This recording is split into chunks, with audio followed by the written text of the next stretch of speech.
مناقشه لفظی بین برادران باباجانوف‌ها با جنایت آدمکشی انجام یافت. برادر جهل و غضب خود را فرو نشانده نتوانسته با کار دادر خود را زخمی کرد که در نتیجه جبریده در جای حادثه به هلاکت رسید.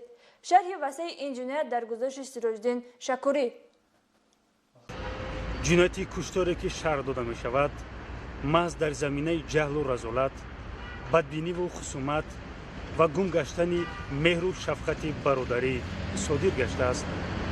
برادر کلونی برادر خودی را در منزل استقامتیش با استفاده از کارت به هلاکت رسانیده، با این عملش خود را پشت پنجره محبس برده، خویش و اقربا مخصوصا مادر مشت پر را خونین جگر نمود.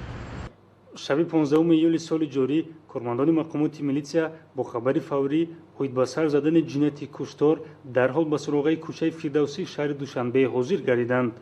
در نتیجه سنجش و از نظرگذرانی جای حادثه معین کرده شد که برادر کلانی برادر خردی خود را به هلاکت رسانیده است. همچون گمانبر در صادر نمودن جنایت مذکور شهروند باباجانوف مهرآور سال تولدش 1996 دستگیر کرده شده به مقامات میلیسیا دسترس کرده شد. ضمن پیشبرد کارهای تفصیلی معین کرده شد که میان این دو برادر مدت است نافهمی و مناقشه لفظی وجود داشته است. از جمله سنه مذکور تخمینا ساعت 20:15 گمبر شده با برادرش شهروند باباجانوف بختاور سال تولدش 2002 مناقشه نموده دادرش را زیر علت کوب قرار داده است.